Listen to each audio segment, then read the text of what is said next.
স্বাস্থ্য দুরন্তমন।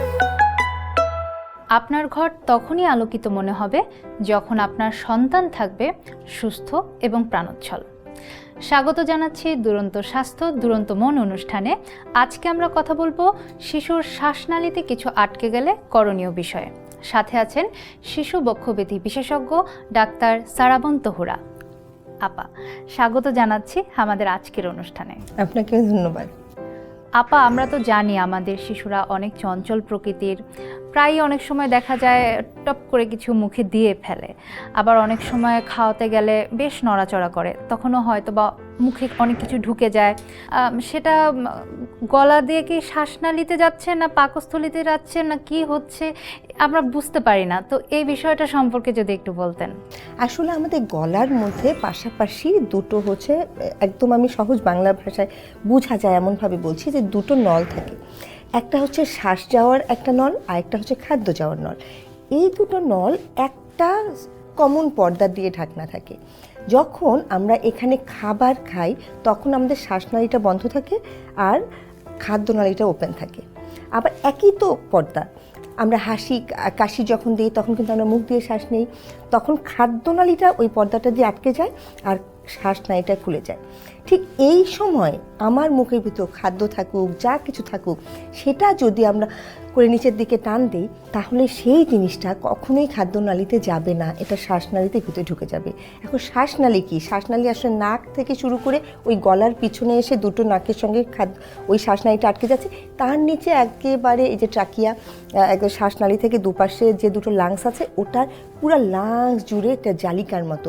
এই শ্বাসনালীর ভিতরে বাতাস ছাড়া কিছু যাওয়া, সেটা পানি হোক, তরল খাবার হোক, শক্ত খাবার হোক, মেটালিক হোক, ফুড সাবস্টেন্স যা ইচ্ছা হোক না কেন, বাতাস ছাড়া এটা কোনো কিছু যাওয়াটা নর্মাল না, নিরাপদ না, এবং এটা একটা প্রাণঘাতী কন্ডিশন। কিন্তু অ্যাক্সিডেন্টের কথা কিন্তু আমরা বলতে পারি না। যখন আমরা কথা বলছি একটা শিশু নিয়ে, তখন বাচ্চারা এতটাই, তাদেরকে আপনি আটকে রাখতে পারবেন না। তো এটা তাদের ডেভেলপমেন্টালের জন্য, তারা খাওয়ার সময় দৌড়াবে, কথা বলবে, টিভি দেখবে, আপনি পিছিয়ে পিছিয়ে দৌড়াতে থাকবেন। কিন্তু ওই যে যখন পিছিয়ে পিছিয়ে দৌড়াতে থেকে হেসে উঠলো তখনই মুখে খাবার, বাচ্চা হেসে উঠলো, খাদ্যনালী বন্ধ হয়ে গেল, শ্বাসনালী খুলে গেল, আর আপনি তখন বলছেন এই গিলো গিলো গিলো, ও তখন কিন্তু খাবারটা শ্বাসনালীতেই যাবে। তো এই জন্য এই ব্যাপারটা সম্পর্কে বাবা মার জানাটা খুব জরুরি, কারণ ভিতরে কিছু আটকে যাওয়াটা খুবই মারাত্মক। একেবারেই কাশি থেকে শুরু করে বিভিন্ন এয়ারওয়ে অবস্ট্রাকশন থেকে শুরু করে একদম রেসপিরেটরি ফেইলিওর এবং মৃত্যু, এটা একটা অন্যতম কারণ বাচ্চাদের। আপা, এই যে বলছিলেন যে বাহিরে থেকে তো আসলে বোঝা যাচ্ছে না যে আসলেই কিছু ঢুকেছে কিনা, সেক্ষেত্রে কি এক্স রে করলে বোঝা যায় যে কিছু ঢুকেছে কিনা? হ্যাঁ, এক্স রে করলে কিছু, যেমন এক্স রে ব্যাপারটা কি, আমাদের এক্স রে হচ্ছে একটা রে যায়, সেটাতে যেই জিনিসটা প্রতিবন্ধকতা তৈরি হয় সেই জায়গায় কালো অংশটা থাকে না, ও শেপ অনুযায়ী সেটা আমাদের ধরা পড়ে। কিন্তু সেটা আসার জন্য আমাকে মেটালিক বস্তু হতে হবে, যেমন হিজাব পিন মেটালের যে কোনো তৈরি, যেমন এই যে নাকের দুল, কানের ফুল, মানে যেগুলো মেটাল দিয়ে তৈরি, সেইগুলো জিনিস গেলে এটা সম্পূর্ণ এক্সরেতে সেই জিনিসটাই উঠে আসবে। কিন্তু যেগুলো খাবার বস্তু, নন অপেক সাবস্টেন্স যেটা আমাদের ডাক্তারি ভাষায় বলে, যেটা এক্সরে ওই রেটার মাধ্যমে ধরা পড়ে না, সেটা পায়ার্স করে ভিতরে চলে যায়, তাহলে মনে হয় যেন এখানে কিছু নাই, সেটা কিন্তু স্পেসিফিক্যালি ওই জিনিসটা ধরা পড়বে না।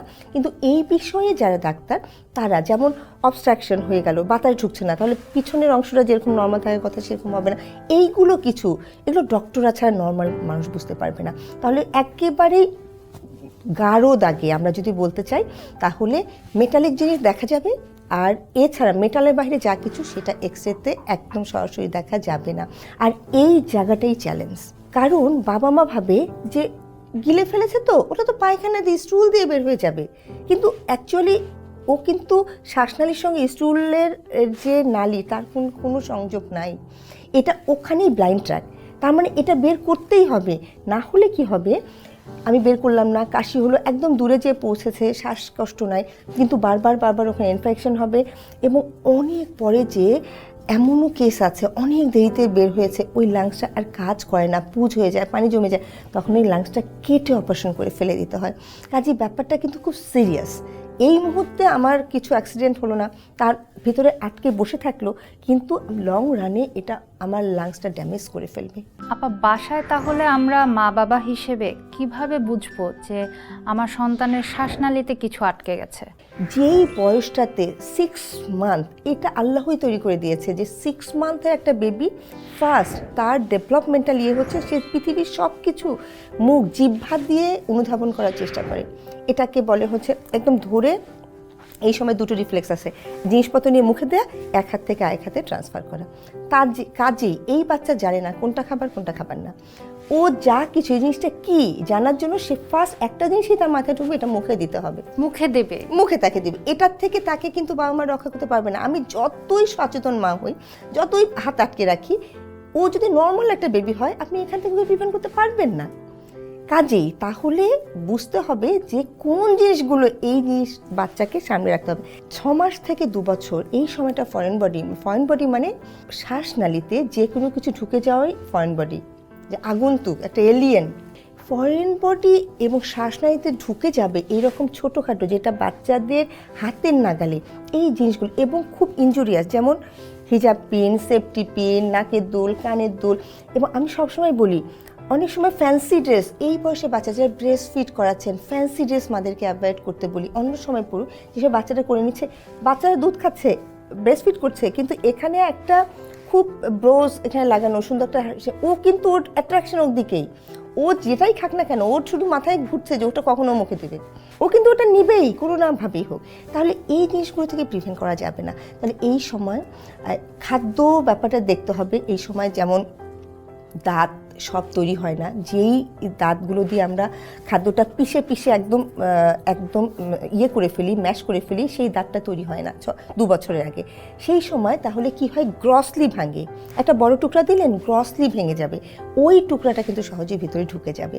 তাহলে এই সময় কোন প্রকার খাদ্য আপনি সিলেক্ট করবেন, যেমন বাদাম ফ্রিকোয়েন্টলি, আপনি বিশ্বাস করেন প্রত্যেক সপ্তাহে 3-4টা করে বাদাম আমি শ্বাসনালী থেকে, ব্যাপারটা শুনতে খুবই রহস্যজনক লাগছে কিন্তু আসলেই তাই। আমি হচ্ছে যে কিছু এক্সরে এবং ভিডিও নিয়ে এসেছি, যেখানে কিন্তু ওই এক্সরের ব্যাপারটা আপনি কিছুক্ষণ আগে আমরা যে কথাটা বললাম, যেমন বাদাম যেটা ঢুকে যাচ্ছে, যেটা হচ্ছে এই যে পুতুল খেলনা, অনেক সময় খেলনা ছোট ছোট পুতুল এখন খুব অ্যাভেলেবেল এবং সহজে এটা খুলে ফেলা যায়, হাত খুলে ফেলা যায়, মুখ খুলে ফেলা যায়। এই জিনিসগুলো, যেমন একটা পুতুলের হাত বের করেছি, সেটা কিন্তু এক্সরেতে, পুতুলের হাত অনেক বড়, এটা কিন্তু এক্সরেতে ধরা পড়েনি। কিন্তু একটা পিন, যেই পিনটা ছিল হচ্ছে একটা বাসায় মেহেদি সন্ধ্যা, এখন যে মেহেদি বিয়ের আগে একটা মেহেদি সন্ধ্যা হয় না, এরকমই একটা মেহেদির কোণের ভিতরে একটা হিজাব পিনের মতো একটা পিন ছিল।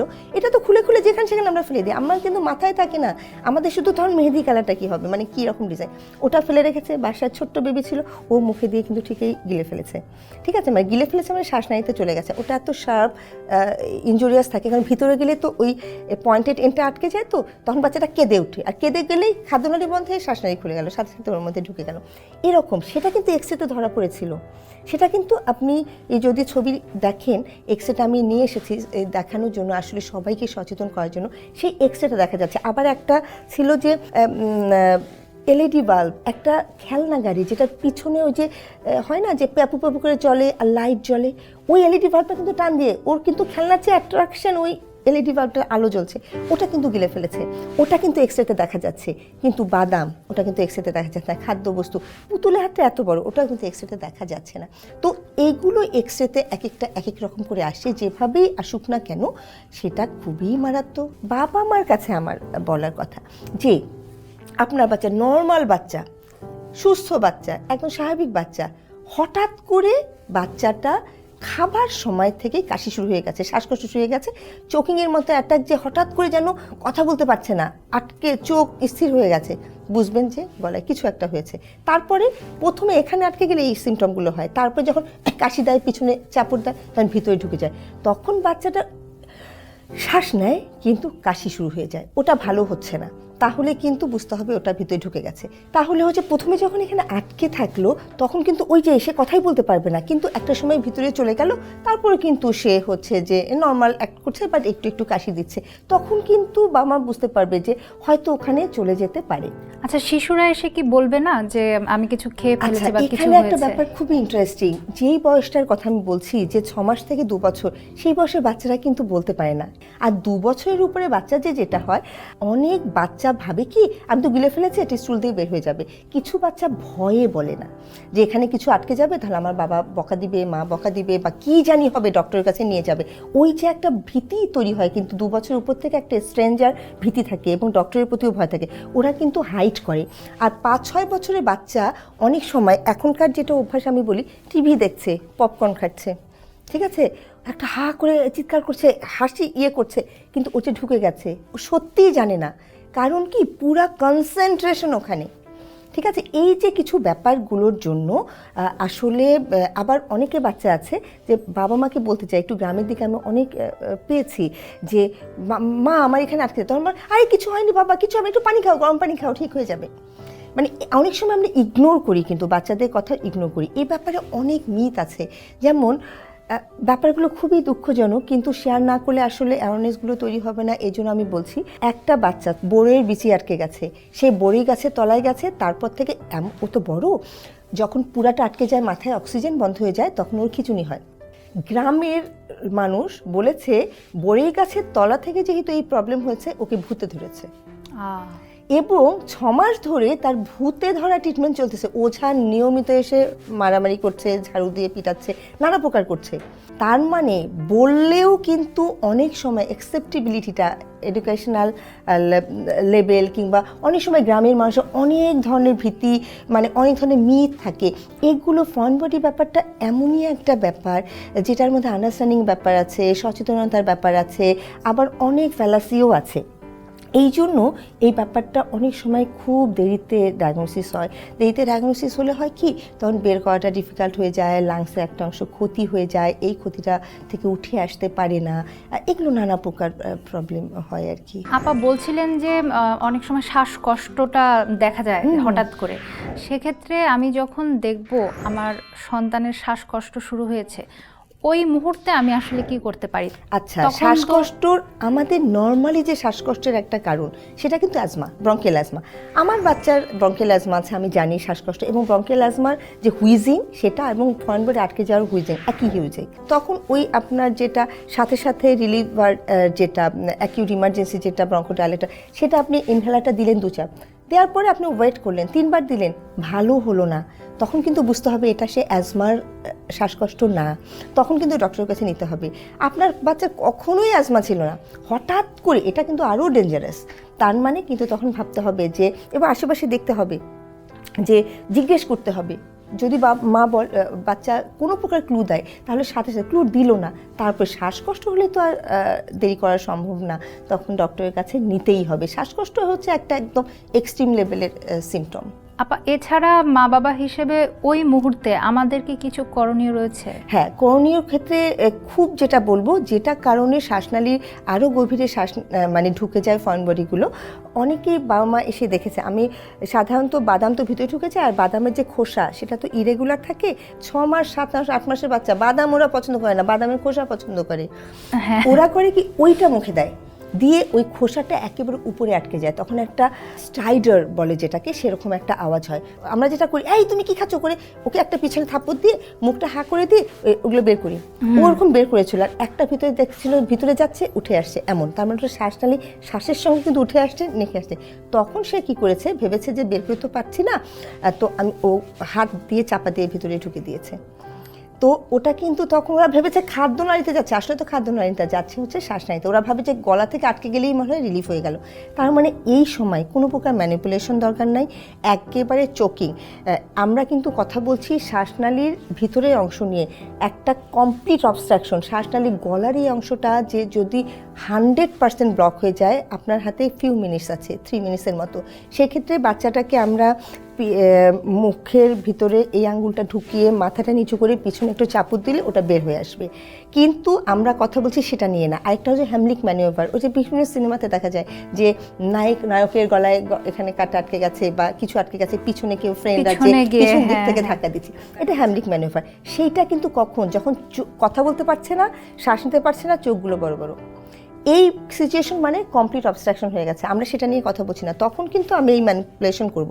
কিন্তু একটা জিনিস ভিতরে ঢুকে যাচ্ছে, আমি হাতে চাপা দিয়ে আরও ভিতরে ঢুকাচ্ছি, এই কাজগুলো করা যাবে না। এই মুহূর্তে বাচ্চাকে খুব বেশি হাসানো কাঁদানো করা যাবে না, এবং সবচেয়ে ব্যাপার বমি করানো যাবে না। অনেক সময় খাদ্যনালীতে যায়, যখন আমরা বমি করাই ওই বমির অংশ শ্বাসনালীতে চলে যায়, আগে ঢুকেনি পরে ঢুকেছে। আপা আমাদের দেশে যেটা হয়, মাছে ভাতে বাঙালি, তো মাছ খেতে গেলে দেখা যায় মাছের কাঁটা আটকে গেল, এবং খুবই কমন প্রচলিত যেই ধারণা যে গরম ভাতটা একটু দলা করে গিলে ফেলো, একবারে যদি না যায় কয়েকবার গেল। হ্যাঁ, তো এটা আসলে কতটুকু বৈজ্ঞানিকভাবে স্বাস্থ্যসম্মত? ওটা যদি খাদ্যনালীতে আটকে যায়, তো মাছের কাঁটা তো আসলে কাঁটা তো শার্প এন্ড আছে, সেটা যে কোনো হলো একটা জায়গায় যাওয়ার সময় আটকে যেতে পারে। বা গলার ভিতরে যে বললাম দুটো নল আছে, একটা শ্বাসনালী, আমরা শ্বাসনালী নিয়ে কথা বলছি, কিন্তু যদি ওটা খাদ্যনালীতে আটকে যায় তখন কিন্তু এটা ইফেক্টিভ। তখন খাদ্যনালীর ভিতরে আমি একটা প্রেশার যখন দিলাম, আর ওটা হচ্ছে যে একটু গরম থাকলে ওই সামান্য ফোলাটা কমিয়ে দিল, এবং ওই শার্পেনটা ভাতের মধ্যে আটকে গেল, সেটা দিয়ে তখন একসঙ্গে প্রেশার করে চলে গেল, সেটা হতে পারে। সেটা কিন্তু আমাদের আজকে এটা নিয়ে কথা বলছি না, আমরা কথা বলছি ওই মাছের কাঁটা। আপনি কি জানেন, অনেক মাছের কাঁটা আমি বের করেছি শ্বাসনালীর উপরের অংশ থেকে, যেখানে ফুসফুসের শুরু হচ্ছে সেই জায়গা থেকে সেখান থেকে বের করেছি। কাজেই এটা যদি শ্বাসনালীতে না যেয়ে কিছু জিনিস শার্প এন্ডওয়ালা এরকম করসিভ কিছু যদি খাদ্যনালীতেও আটকে যায়, তাহলেও ব্রঙ্কোস্কোপি করতে হবে, করে কিন্তু দেখতে হবে যে ওখান থেকে ট্র্যাক্ট হয়ে গেছে কিনা। আপা ব্রঙ্কোস্কোপি বললেন, এই জিনিসটা আসলে আমরা খুব একটা বুঝি না, চিকিৎসা ব্যবস্থার সাথে কি এটা সম্পর্কিত? না, এটাই একমাত্র চিকিৎসা এবং ডায়াগনস্টিক এবং থেরাপিউটিক দুটোই। যেমন এটা one kinds of endoscopy. Endoscopy তো মোটামুটি সবাই বুঝে, যে একটা সরু নল দিয়ে ভিতরে আমরা টিভির মতো একটা ক্যামেরা ঢুকিয়ে দিয়ে টিভিতে দেখি যে ভিতরে কী আছে, কাটা ছেঁড়া ছাড়া, মিনিমালি একটা ইনভেসিভ জিনিস। সেই রকম সেই যন্ত্রটাই যদি শ্বাসনালী আর একটু আধুনিক, সেটা শ্বাসনালীর ভিতর ঢুকিয়ে আমি ক্যামেরা দিয়ে যখন দেখি যে ভিতরে কি আছে, ওই যেই জিনিসটা আমি বুঝতে পারছি না যে মেটালিক না, যেটা এক্সরেতে ধরা পড়ছে না, বাদামের মতো, এবং বের করার পদ্ধতি কিন্তু ওটাই। আপা আপনার সাথে আজকে কথা বললে কিন্তু অনেক কিছু জানতে পারলাম, যেগুলো আগে জানতাম না, এবং আশা করি আমাদের মা বাবারাও অনেক কিছু জানতে পারলেন। শিশুর শ্বাসনালীতে হঠাৎ কোনো কিছু ঢুকে গেলে কি করতে হবে, আপনি যদি আরও কিছু যুক্ত করতে চান আমাদের মা বাবার উদ্দেশ্যে। মা বাবার উদ্দেশ্যে আমি একটা কথাই বলতে চাই, সেটা হচ্ছে যে শ্বাসনালীতে যদি কিছু ঢুকেই যায়, তাহলে কিন্তু এটা বের করা ছাড়া এটার কোনো অপশন নাই। অনেকেই আমাকে বলেন, এমন কি কোনো ওষুধ আছে যেটা ভিতরে যে গলে যাবে, কিংবা হচ্ছে যে এটা আপনি এমনিতেই নষ্ট হয়ে যাবে, অনেকদিন পরে তো এমনিতেই এটা গলে যেতে পারে, কিন্তু অ্যাকচুয়ালি এরকম কোনো অপশন নাই। কাজে এই ক্ষেত্রে দ্বিমত পোষণ করা উচিত হবে না, অ্যাজ আর্লি অ্যাজ পসিবল বের করে ফেলাটাই বুদ্ধিমানের কাজ। আপা আপনাকে অসংখ্য ধন্যবাদ আমাদেরকে সময় দেওয়ার জন্য। আপনাকেও ধন্যবাদ দুরন্ত টিভিকে। কথা হলো শিশুর শ্বাসনালীতে কিছু আটকে গেলে করণীয় বিষয়ে। আজ এ পর্যন্তই, দেখা হবে আগামী পর্বে নতুন কোনো বিষয় নিয়ে, নতুন কোনো অতিথির সঙ্গে। সেই পর্যন্ত ভালো থাকবেন, সুস্থ থাকবেন এবং আমাদের সন্তানদের ভালো রাখবেন। দুরন্ত ফেসবুকে ফলো করো এবং ইউটিউবে সাবস্ক্রাইব করো দুরন্ত টিভি।